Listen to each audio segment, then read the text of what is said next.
to you by our stable of sponsors.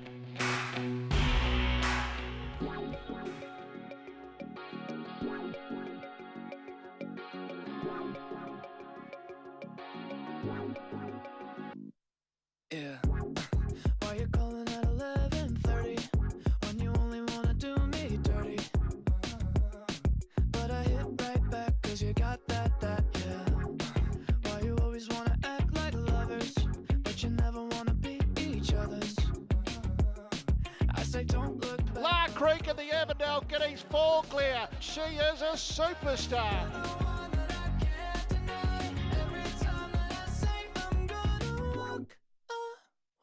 You turn me on like a light switch when you're moving your body around and around. Now I don't wanna fight this. Hit a parrot flying late and she'll win the Avondale Cup. Turn me on like a light switch when you're moving your body around and around. But don't write this horse off as a derby chance. Pinarello loving the distance and won very easily. Do you love it when you keep me guessing? When you leave and then you leave me stressing.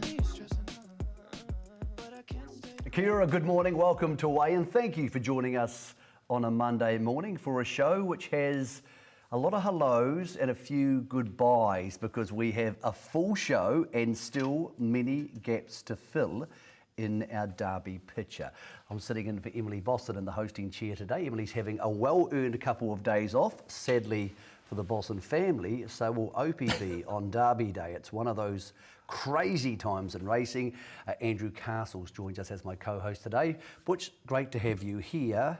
An amazing hour at Ellerslie, and the fallout from that Guineas rating 65 race still happening today. It's a very movable derby picture at the moment. Yeah, it's incredible how it happens leading into these big races. The jockey go round as they talk of, and amazingly, we just caught up with Roger James and they're still looking for a jockey for Pinarello. So I'm sure there's plenty putting their hand up, but it just shows you with the suspensions, with Grulsey and Opie out, the jockeying for position that happens is quite amazing. And yeah, I think we saw a significant derby picture unfold on Saturday at Ellerslie. Yeah, we have a lot of hard news coming up this morning on the show. The hellos may be hello to the next champion of New Zealand racing. The goodbyes, we have a very special segment in Seg 2. That is Murray Baker talking to his old work associate, Emily Bosson, a very special early farewell to Murray after the announcement last week that he will be retiring from racing. And in the back end of our show, we farewell one of the champions of the turf in Probabeel, the sweetheart retiring to start at Cambridge, and more sadly, Parenui Bay. That's all coming up on the show. But the action, the good news, the good stuff as we head to the Vodafone New Zealand Derby came out of Ellerslie on Saturday. There was a magic hour. Here's how it started. You're looking for the horse in the trail. Very shortly, all the horses behind her are also looking at her. This is La Creek in the AJC Avondale Guineas. Marchand, back marker's not in it. The perfect pink is closing. La Creek burst to the front. Oh, the filly looks set for victory. Look at her put a space on them. La Creek and the Avondale Guineas fall clear. RJ's Flight, Marchand and White Noise, but she is a superstar. La Creek, a demolition job in the Avondale Guineas. One of the most dramatic derby trials seen in a long time. La Creek, Butch, as good as Avondale Guineas winners you would ever see, and as good as derby trial as you would ever see. Yeah, she absolutely put paid to them in 3 or 4 short hops, didn't she? Very reminiscent of what we saw at Trentham, Michael, the way that she let go so quickly. She flattens down, looks like she goes down a gear, pins those ears right back and attacks the line.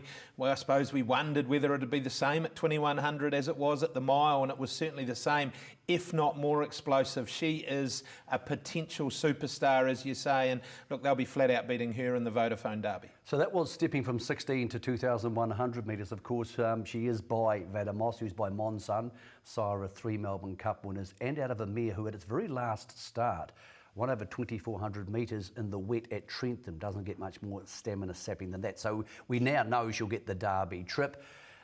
Here's what happened at the start of the race. That was the end. Craig Grylls' ride looked perfect, but the stewards saw it differently, and here he is. So he's in gate 9 coming out. Here's La Creek looking for the action inside.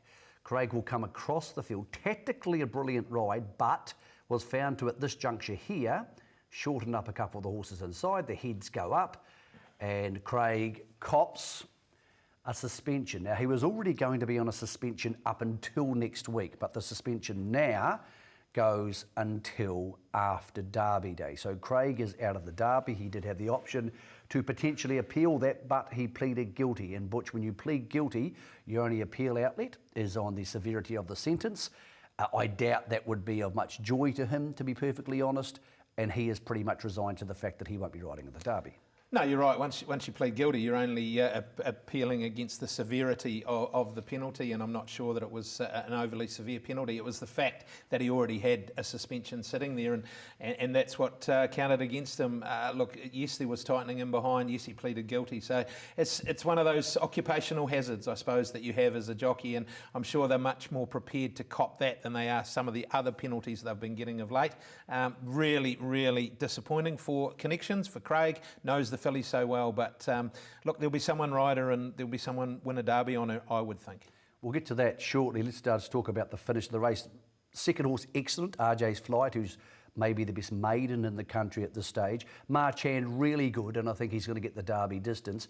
Question marks, and we'll try and answer those questions for you shortly, coming up around the Perfect Pink, who I thought had every chance. Yeah, she had every chance. I thought Opie got off the fence at the right time, presented her at the right time.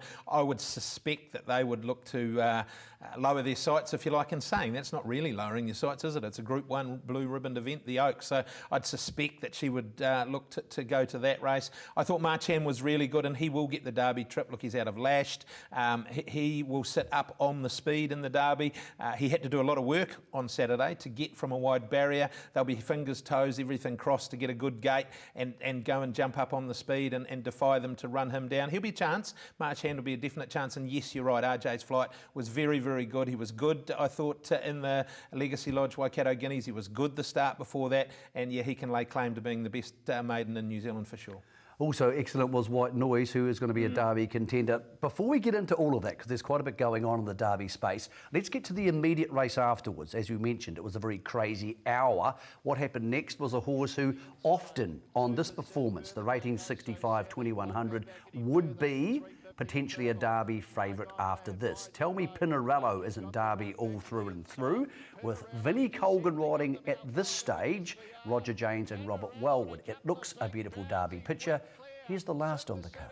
Pack with bunkers, but don't write this horse off as a Derby chance. Pinarello loving the distance and won very easily. Pinarello, Castle Bay's jumped out of the ground to be... Absolutely outstanding Derby trial. Butcher horse who's had an interrupted preparation, but that was exactly what you wanted to see 2 weeks out from the Vodafone Derby. Yeah, he's had a really interrupted preparation. I know how meticulous Roger and Robert are, and they would have just been pulling their hair out. He couldn't go to Taranaki. Those races were called off in the end anyway. He had another mile at Ruakaka. He did look a little bit flat, if you like, towards the end of that. But when you saw him come out and do what he did on Saturday, you can understand the Ruakaka run. Look, he was very good. I think Bruce nailed it in his call. He said, don't ride him off from a Derby perspective now, and you couldn't do that. Interesting, though, we took noms for the Herbie Dyke Stakes back on about the 3rd of December. This horse was unraced. He was in the noms. So he must have shown them so much so early. An enormous opinion of him has been held of this horse from right from the get-go, before he had his first start. And look, he's vindicating that now, and he is clearly the biggest danger to La Creek. Let's look at the market, then we'll get into what's happened, because the jockey go-round has been at frenetic speed in the last 48 hours. La Creek is 2.6. She might even start shorter. Pinarello from $41 to $6 over the course of the last 6 weeks. Tutakaka, $8, the Perfect Pink at $9. So let's get down to the facts. Spoke to Jamie Richards last night. The Perfect Pink, very unlikely. She was dour at best, but lost ground on the leaders. Butch, they're suggesting they'll go to the Oaks with her. I think most people felt that would be the case. More interestingly and more surprisingly potentially is the fact that Field of Gold, who won the Waikato Guineas at Te Rapa 2 weeks ago, Tony Pike said only okay. And he's thinking of changing, dropping out of the Derby and heading to the Levin Classic, because he thinks the horse, being by Star Spangled Banner, may be more potent at 1,600 metres.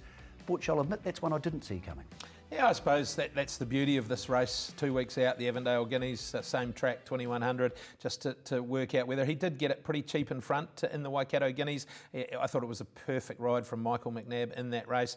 2,000 metres only, not quite as far as the 21 and the 24 might shorten them up. This is now the beauty, I suppose, of having the Group 1 Levin Classic where it is, that they can assess whether they're a Derby horse distance-wise and come back and trip what Alan decided to do with Seamus after the Waikato Guineas to drop back in distance and aim for the Levin Classic. But yeah, look, that market I think's pretty bang on. As I said, I'd give Mark Chand a chance just because of where he'll sit. He'll sit up on the speed and be handy throughout.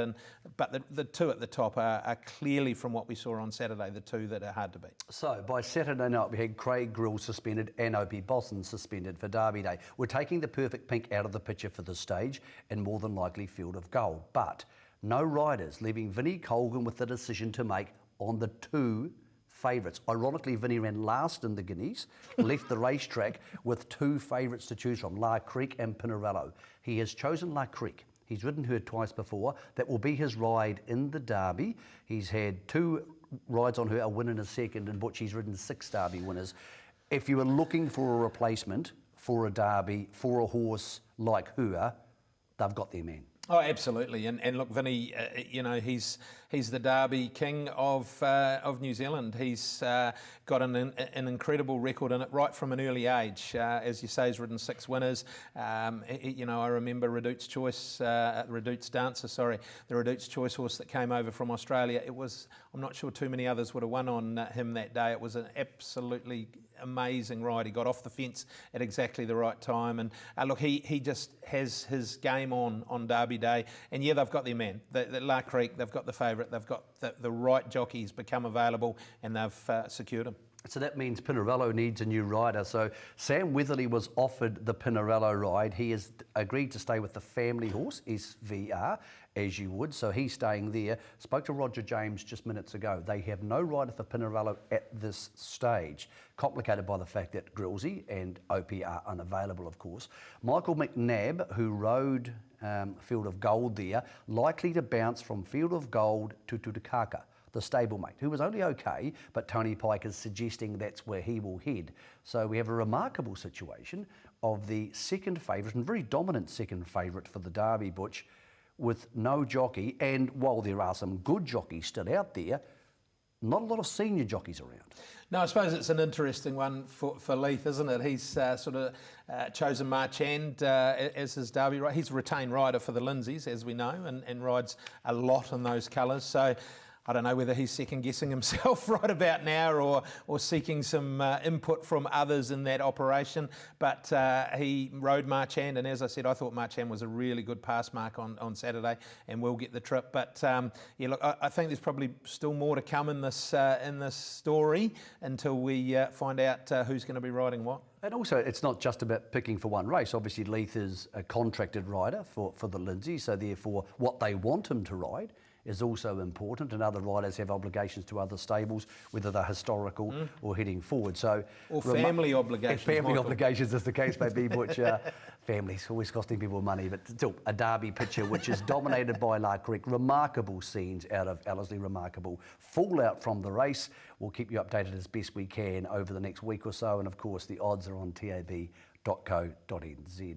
Not a small change to the market either out of the Avondale Cup. We had a horse, actually 2, who weren't entered for the Auckland Cup in 3 weeks' time. They quineled the race as Hinipara comes north from Otaki, gets over top of the favourite Concert Hall, and then the connections had to make the decision. On this, do they make the $10,000 late payment for the Auckland Cup? Hinipara flying late, and she'll win the Auckland Cup. Hinipara down Concert Hall. Photos third between a Mohawker and Hino Apelio. Too good in the closing stages, although Butch did have a huge swing in the weights. I thought Concert Hall was excellent, and the weights will suit her far better at set weights and penalties in the Auckland Cup. Craig Baker from the Auckland Racing Club, or Auckland Thoroughbred Racing, my apologies as they're known these days, confirming yesterday They have agreed to make the late payment, Butch, so Hinapara is going to the Auckland Cup. She won't be as well off on the weights, but she'll be a chance on the way she hit the line there. And they're in the market, her and Concert Hall. They're not actually in the Auckland Cup, but both are intending to start. Concert Hall, I thought, very good. Yeah, Concert Hall was outstanding. Look, your mum won a hurdle race over 3,000 metres. So I think that from a stamina point of view, she'll be okay for a 3,200 metre Auckland Cup. Sounds the favourite. He was really good late in the Herbie Dyke. So it'll be interesting where he runs again. I think they'd want to run him again before the Auckland Cup. Hail Mary was probably a pass only on Saturday. I don't think she hit the line as well as we'd like. But Hinapara, she was really good. And great to see Josh Shaw coming north and getting a win like that. He's a really good guy down in the Central Districts. He was someone that when we were struggling with starting gate crew, with different lockdown areas and things, he came up and helped out in the north when a lot of the starting gate crew couldn't get out of the area they were in. So it's amazing how things go round, and congratulations to Josh and his team. Could Hinapara win an Auckland Cup? I don't know the weight scale suits her like it did on Saturday. She'll get under the set weight and penalties. Look, I wouldn't want to say she can't win an Auckland Cup, but I just think that the likes of Concert Hall and Sound, who won't be giving her anywhere near the weight that Concert Hall had to give her on Saturday, will be very hard to beat. But the way she hit the line, the way she went through the line, should be some chance. Okay, from the stayers to the sprinters, Rose and Power, another horse who has great records so far this summer, but had a little blip last time. Well, she blazed across them here, got the lead and was way too quick. A very fast mare back in winning form. You would suggest a race like the King's Plate just around the corner may suit her. Look for the run out wide from Mega Bourbon, who was excellent in second place. Butch, I thought, a good winning performance. It goes to show you what tactical speed can do for you if you decide to use it. Yeah, they did. They were desperate to lead and able to get the lead pretty well in the finish, and she fought them off. Didn't think Mega Bourbon was going to get her a sort of 100 metres out, but she found a good kick, and look, she'd put them together before that one failure in the railway, so those that elected to forgive her that were well rewarded. Have the option of heading to the Lightning, the Corniges, or they can head to the King's Plate, which is coming up, of course, at the Carnival at Ellerslie. Babylon Berlin was scratched out of that race, but no major concerns. Ben Foot saying they just decided it was too big a task with the big weight and the wide draw. Early in the card, we saw the first go to the juvenile for the juveniles, and Lickety Split was heavily backed. Really good two debut performances here. The leader in front probably got a little bit lost here. Lickety Split got over the top, and well, we're going to talk to Murray Baker later as a very special send-off to him, and this could well be close to one of the last juvenile winners he trains. And if it is Butch, probably a horse with a bit of a future. In fact, I think the first two here have a future. Yeah, and they've singled out, haven't they? There's half a dozen links back to third. Just ran around a little bit, Slipper Island, but Lickety Split was good by a horse that Murray, I no doubt, has a real affection for, Turn Me Loose, and I thought did the job really well there. And I think Justin Evans' call from Invercargill needs a nod. He's come a long way, Justin. He's calling really, really well. Got out of the game for a long time, back into it, and he's grasped the opportunity they've given him down south. He sure has. We talk about the jockey go-round. We had a commentator go-round the other day. George Simon was having a rear weekend off. Aaron White was going to be calling at Ellerslie, but he had a close contact situation with COVID, had to pull out. Justin stood up and called the race out of Invercargill, which is remarkable, and called it beautifully. He's doing a great job. And then Bruce Sherwin, who was probably enjoying himself and going to have a few bets on Saturday afternoon, had to jump in the car and drive all the way to Ellerslie and commentate the rest of the card. Great work from all involved. Excellent to see we were able to pull it off. Well done to Trackside and to the TAB. Speaking of Invercargill, Justin Evans had a few races closer to home, like right in front of him down there. And here is the Southland Guineas. This was extremely popular. She is a local, Sally Mackay. She trains this horse. She's the clerk of the course. They're about to run past her on the clerk of the course horse, and she would have had no nervous moments because her horse, Palmetto, smashed them in the home track special. Rouge is running on for a no bouquet, but it's back-to-back guineas for Palmetto, and this time it's hometown glory. Good on you, Sally. Palmetto's bolted in.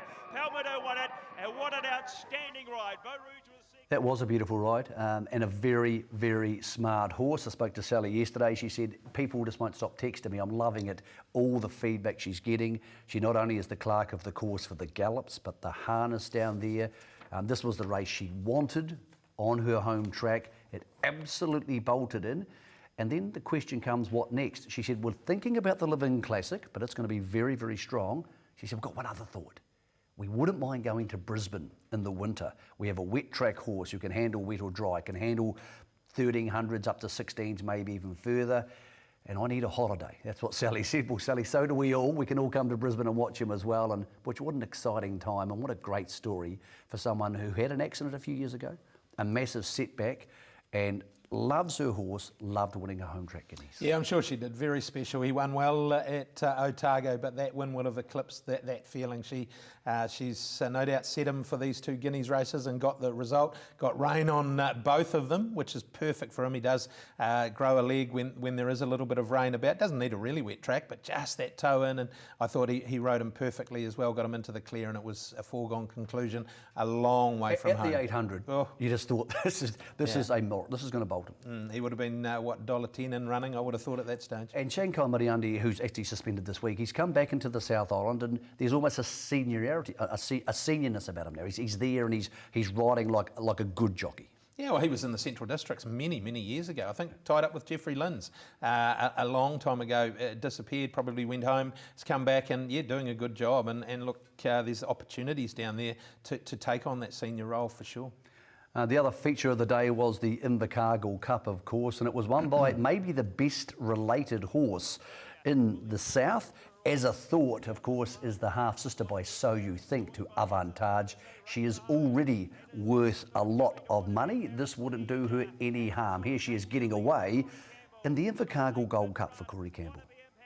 Is fighting hard as she always does. She's trying to come back. As a thought in front, Whatever Paris won't go away, but As a thought will do enough. And the local mare takes the cup. As a thought got there to beat a very brave. As mentioned, she's worth a lot of money because Avantage sold for $4.2 million, so the little big sister will be worth plenty when she eventually retires to start. Had a good chat to Lisa Vaughan last night, who trains the horse. She's on a permit to train. She said, I've only got the 6 horses in work. This is one of her biggest ever victories. I said, why the 6? Well, she said, permit to train, and we can only fit 6 in the float. So that's one of the reasons. But of course, her and her partner, or her husband, Simon Colhane, also own a franchise for GJ Gardner Homes there in the South. So, but she's got a bit going on. Yeah, she has got a bit going on, and look, that would have given the Coulters a great thrill down there from Invercargill Bluff in particular, and to get a win in their sort of hometown cup was I'm sure a thrill. Yes, she's got to be worth a lot of money, so well related, and I thought she was another that looked to have that parcelled up a fair way from home. Good race day down there at Invercargill. I mean, they were under, you know what it's like running a club. It's really hard with the pod system and everything that's going on, and you've got to wonder sometimes whether it's worth the money to even have people on track. But they put on as good a show as they could have. And I thought we saw 2 horses there who are going to turn up at Riccarton's or in Brisbane and be able to be competitive. Yeah, and I like the flash new winning post as well. Did you see that? I didn't know what that was about, but it looked good. Yeah, look, pink. It's Sean Baloo Real Estate. He's gone out and on his own, and they've sponsored the winning post there. It looked flash as all one thing. So good on them. They try really hard, as you say. One of the things we've been trying to emphasise on Wayne every week is the Maiden of the Week. Well, this week it segues beautifully into the Derby picture because Asterix is in the Derby nominations. He's in the market. They're intending to start at this stage, although it's a very movable Derby feast. Here he is at Tauranga on Wednesday, getting away and winning his maiden. He is our Maiden of the Week and potential Derby contender.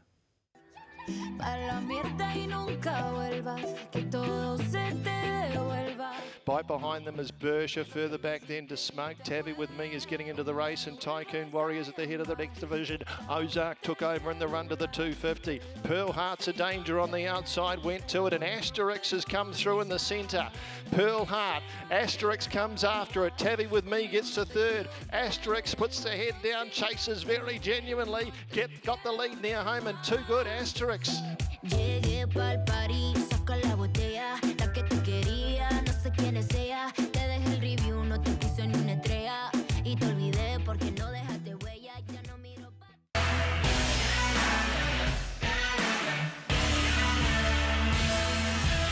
Today's weigh-in is brought to you by our stable of sponsors. Welcome back to Weigh-In, one of the true champions of the turf, not just here in New Zealand, but Australasian-wide. Murray Baker recently announced his retirement, well deserved at the age of 75. He will stand down from training on April the 30th. There was only one person he would allow to come down and do this farewell profile piece, and that was Emily Bosson.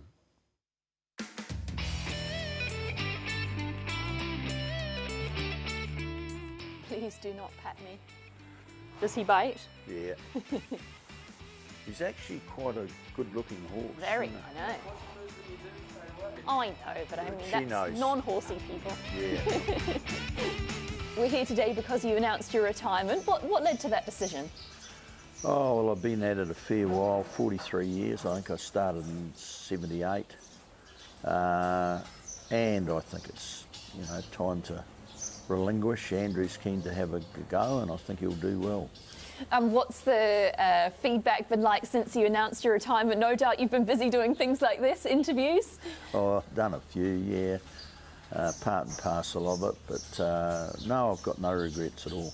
I know you've been asked it a lot, but if you had to label the best horse that you've had over the years, who would it be? It'd have to be Dundeel, as you well know. You were working for me and riding him. He just had something special about him, electric. With Dundeel, for you in his career, 6 Group 1 wins. What Group 1 stands out for you as the most satisfying and the most impressive? When he won the Underwood at Caulfield, I think there was 12 or 13 Group 1 winners in the race, and he raced against Kavanagh's Fastneck Rock filly, who hadn't been beaten in 8 starts, and they went toe for toe down the straight, and he got up and beat her. It was a great race. As a young horse here in the stable, we've got barns full of horses here. Did you identify him very early as being a top liner? Well, we thought he had some real ability, but you never know how far they go. They often promise and don't deliver. A number of stallions have come through the stable for you. Outside of Dundeel, are there any others that you can highlight that gave you particular thrills? Well, your Mongolian Khan performed extremely well here in Australia, and he got colitis just before the Melbourne Cup, which threw a spanner in the works, but he was a terrific stayer, and we were all looking forward to the Melbourne Cup, but that's racing. The Caulfield Cup in particular, was that win, so significant for you to take out one of the majors on the Australian calendar? Yeah, it was a big thrill because I'd had a couple of seconds in it, and since had a couple of thirds. A very hard race to win. It's touted as the toughest staying handicap race in Australasia. It was an immaculate prep, wasn't it? Because everything was lining up to perfection for that day. You must have been so happy with where he was at prior to the race. Yeah, it was. We were all thought he's spot on for the Melbourne Cup, but that's racing. You talk of the Melbourne Cup, and there's been a few hard luck stories for you. Tell me about the Phantom being one of those. Well, in '89 the Phantom ran 4th, and I thought he should have won. 2 leading apprentices fell off at about the 1200. Damien Oliver and Stephen King, and checked him back to the rear, and he got home for 4th, an exceptional run. Next year he ran 2nd, had every show. Kingston Rule beat him and had his chance, but that was a race record that still stands. Is the Melbourne Cup a race that you feel the one that got away?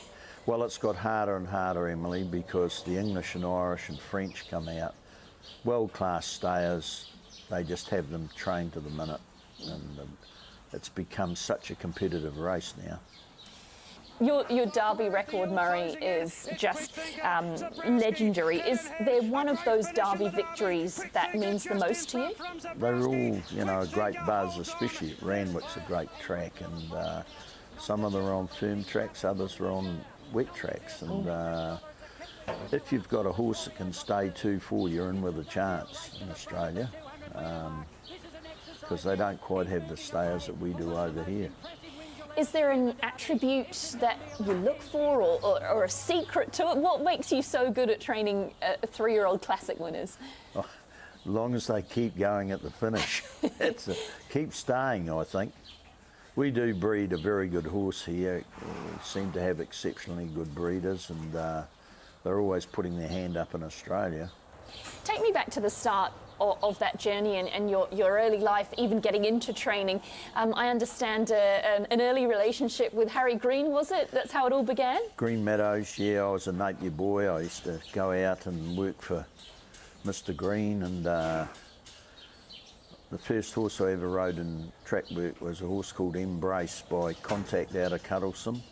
Good horse, won 7 I think, and then along came Lee Faloo Cuddlesome, that was Light Fingers, and Lee Faloo Cuddlesome I think was the dip, but Light Fingers, as you know, was one of the great mares of her era.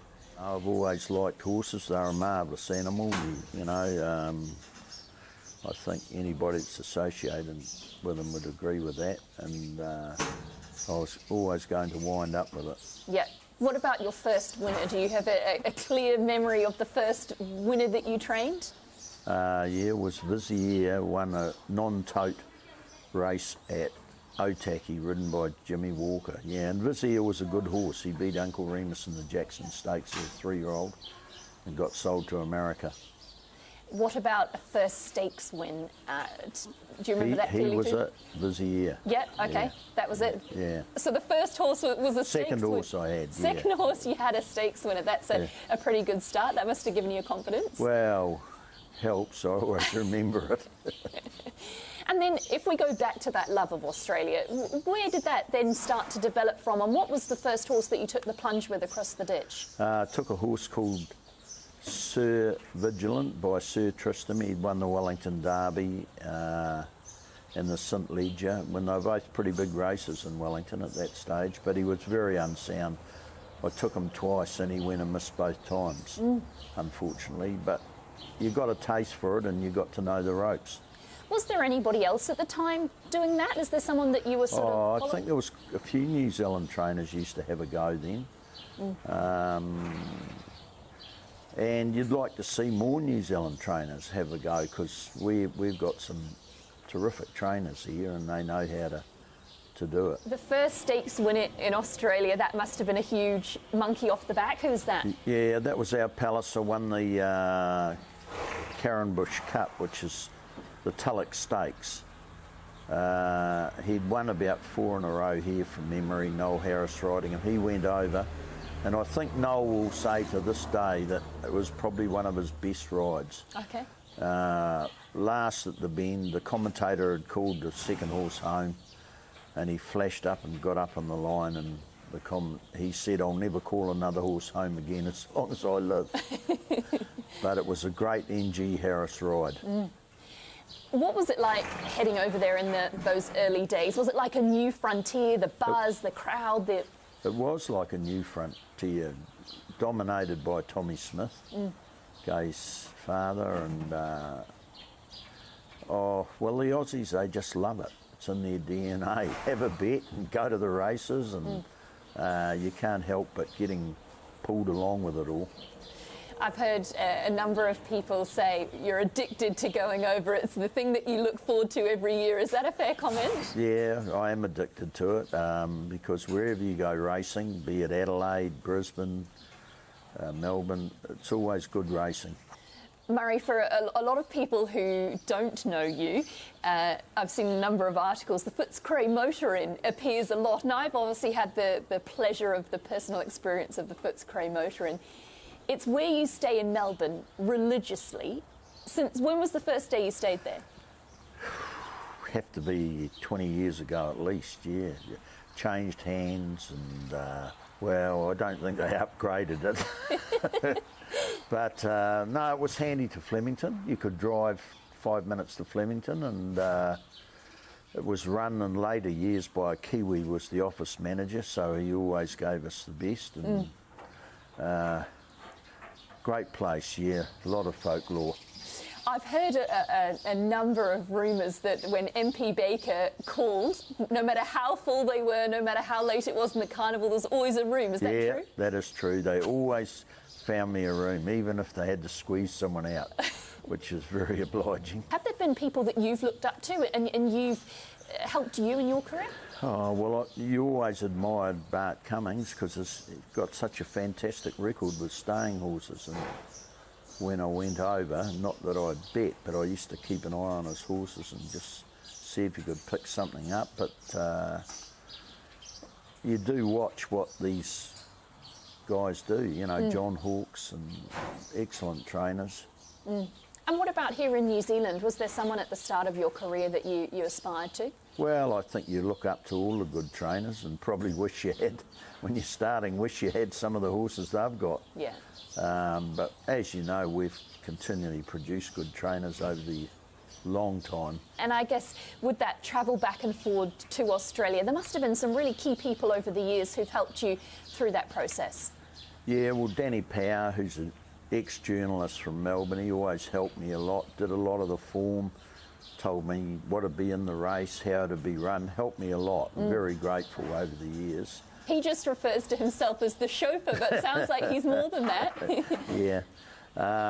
Brian Nutt, great friend, and of course both my children worked for him doing yearlings in the summer holidays.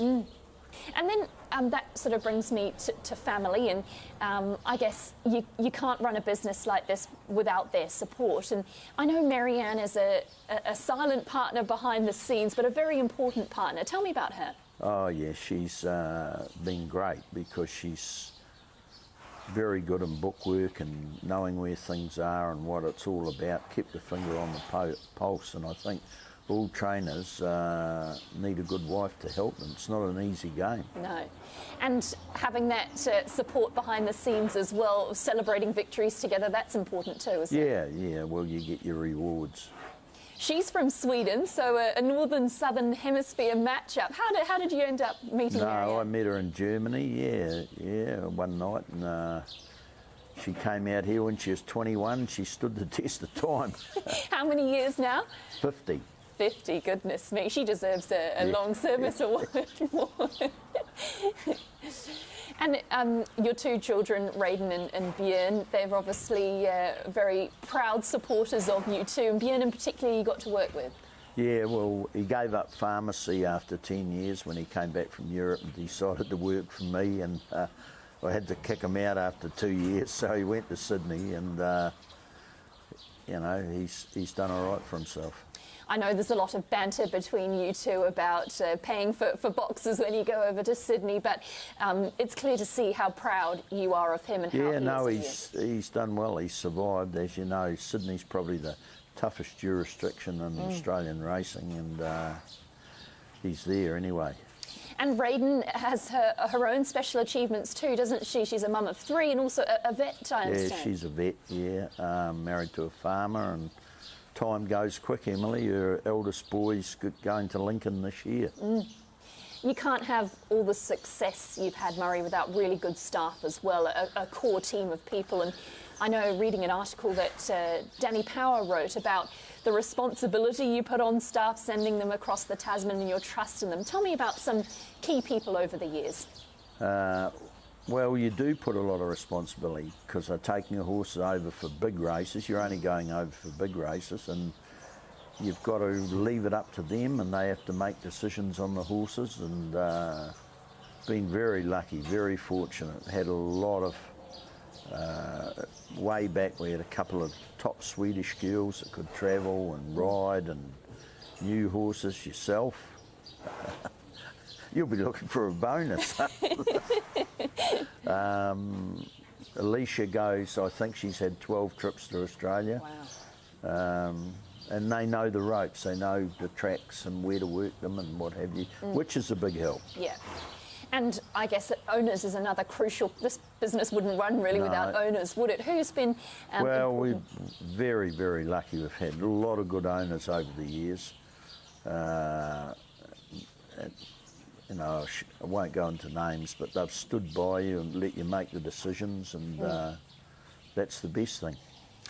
Going back to interests outside of racing, Murray, I know cricket's played a huge part in your life, and you were, before we started this interview, giving me a few facts about you're part of a Central Districts team. I was just a junior member of the Central Districts team, I think 1966-67, won the Plunket Shield. Different concept then, no 20 over games, no 50 over games, but it was a great thrill to be part of it. And it took you around the world as well, didn't it? Yeah, well, I played 2 years pro cricket, league cricket in Home Firth, which was in the Huddersfield League. That's where the program where the summer wine was made, and yeah, did all the things you do. And that passion for travel has stayed with you, hasn't it? I know most years you try and go off pre-COVID on an adventure. Tell me some of the amazing places. Yeah, well, we've been to some great places, South America twice, and places like Bolivia, and fascinating, Iceland. So, you know, hopefully if COVID clears, we'll be off again. What's still left on the hit list of places? Well, I'd love to go back to Iceland and Greenland. And of course, we're not that far from Sweden. We've spent quite a bit of travel in Norway and Denmark. And retirement's obviously looming on the 1st of May. Have you any ideas what you're going to do with your time? No 4 o'clock alarm or half 3 alarm? I've had a lot of good advice, become a bowler and go fishing and all these sort of things. Anything piquing your interest? Not really, not at this stage. Obviously, I'll still be keen following racing again, but just to have a good sleep and all be tops. That's an interesting point, isn't it? Because, 4 decades training, that alarm going off 6 days a week at 3:30, that's an undertaking. Where's the motivation come from over those years? Well, I say it's just the horse, it's the business. I think every trainer looks forward to seeing his horses and working away and trying to do the best you can. And that sort of leads me to Andrew, who will be taking over the business on the 1st of May. 18 years you've spent together. Tell me about him when he first started. What do you remember of him? Well, he was a part-time cameraman, I think, for the TAB, and then he went full-time, and when Björn went to Australia, he took over as foreman and just grown from there. So he's well schooled to take over the job, and I think he'll do very well. Murray, when you step away, you've trained 1,800 winners thereabouts and 56 Group 1s. Unbelievable. Oh, just been there so long, I suppose. Yeah, but it's always a thrill to win any race, be it a maiden or whatever. Have there been tough times? Because sure over a career, has. yeah. Sure has. Some, you know, we thought about it a couple of times, but you always can see that new horse coming on, so there's a ray of sunshine. Tell me about that record. It's 5 Derby victories and 2 placings? 2 seconds, yeah. Is there another Derby in there before you retire on the 1st of May? I've been having a look around, but we'd like to think one had come out of the woodwork, but that's the great thing about racing, you never know. Things change from day to day, and sometimes you have a horse and he just puts his hand up. In a number of articles that I read, Murray, you were referred to as a legend. How does that word sit with you? Oh, it doesn't really. I think I've probably got longevity, which you accumulate wins along the way. So it doesn't really fit with me. Oh, it does fit with me.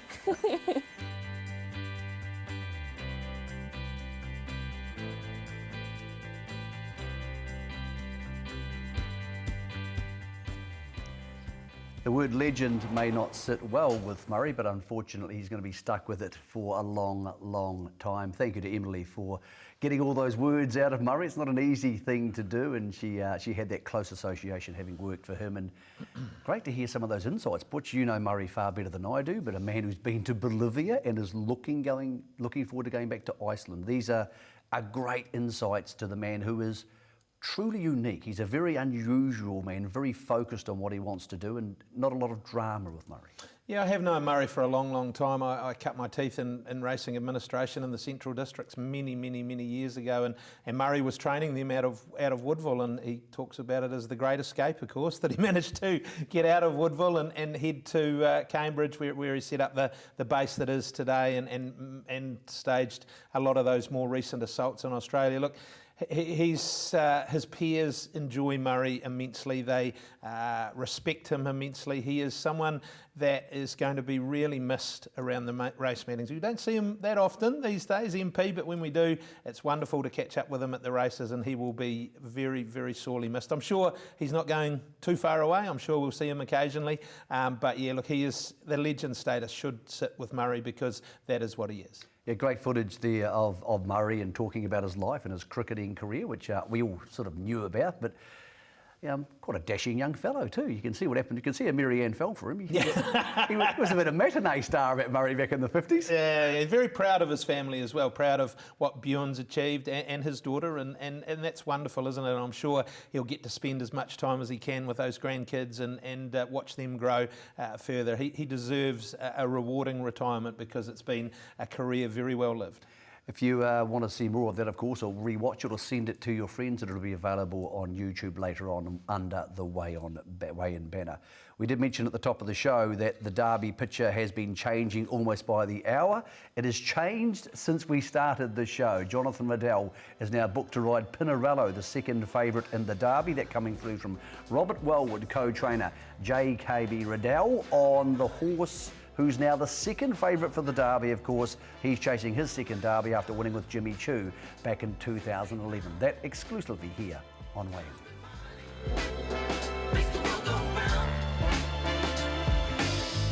It's funny when you walk down the same street. Now I see the buildings sky high. More life, more trouble. But a man can't try. Step in the same circle.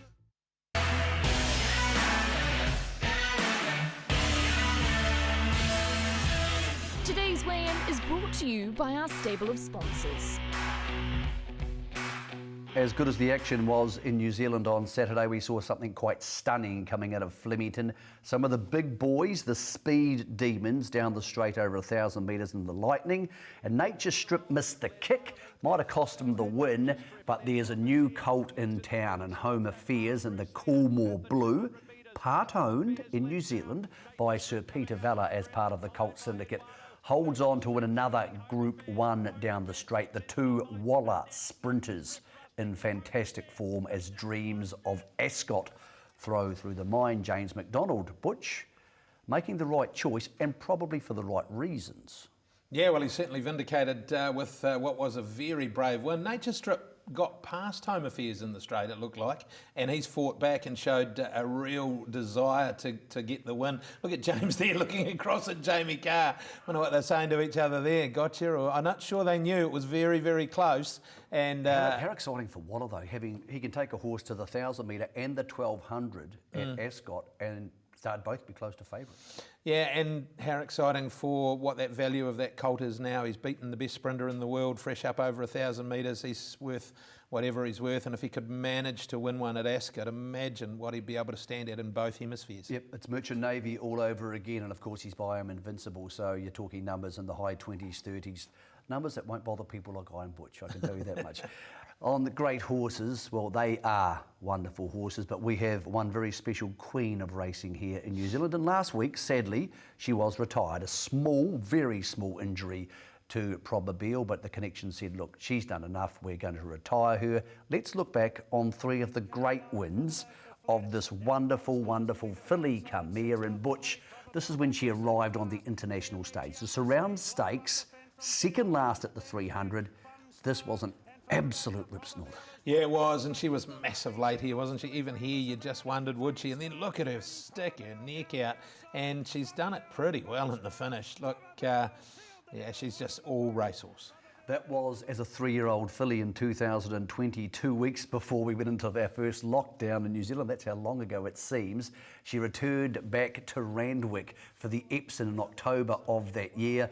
Butch, this is a serious mile race. It's a race people want to win with these type of horses, and Peach have arrived from Kira McAvoy too good for Fun Star, and this is when she arrived in the open class. Yeah, you had her in the right spot. Look, she carries the, is she right at the top of the, she's got the one, is there? She carried a bit of weight for a mare anyway, no, number 11, but she did carry enough weight for a mare, and she just proved to be too strong late in the piece. He, as you say, got her into the right spot. You heard Murray Baker talk about longevity. Well, Properbill was able to hold that form at the top level, sometimes, unfortunately, crooked by wet tracks.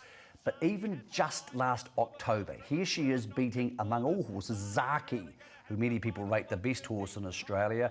This is her winning the Might and Power again, Butch, a Group 1 again. Courage. Yeah, just courage, absolute courage. To take that gap at the top of the straight, it was only half a gap. He's drove her through at Preble, and she has been so resolute to the line. And we know what Zaki did on the back of that, don't we? Yep. To Brendan and Joe Lindsay, they've had a wonderful horse. This is the type of horse they got into racing to own, and she will retire as the queen of their outstanding broodmare band there at Cambridge. To Jamie also, as he looks to head offshore, congratulations to all involved.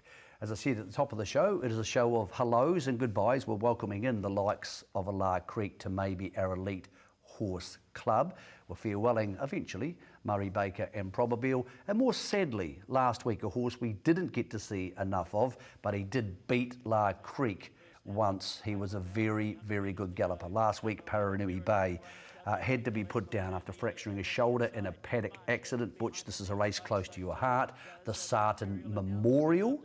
We know what a great race it is. We know what an outstanding horse he is. Heartbreaking for Trelawney. Yeah, really, really sad. Look, I don't know too many owners that enjoy the animal and the majesty that is the thoroughbred than Brent and Cherry Taylor. They absolutely love their horses, and look, this will really strike a tough blow to them. But they're resilient people, horse people, and particularly with a stud farm like Trelawney, they'll bounce back because that's what they have to do. But he will be sorely missed. He was a really, really good racehorse, and we just didn't see, I don't think, the absolute best of him. He was super here this day. Just look at him there, canters up and gets the job done in the finish. He would have come back and I'm sure targeted a decent race in Australia, but that's not to be. His half-sister by Savabeel for sale at Karaka, with the sales starting in 2 weeks' time. A very full show. We appreciate Murray Baker's time to tell his story on our show. A very vibrant Derby picture. Stick around over the next couple of weeks. We'll try and paint that further for you. Also next week on the show, Bruce Sharrock from NZTR to talk tracks. We have a track special next week on Weigh In. Thank you, Butcher. I'm sure you'll be looking forward to that. We'll see you in 7 days' time.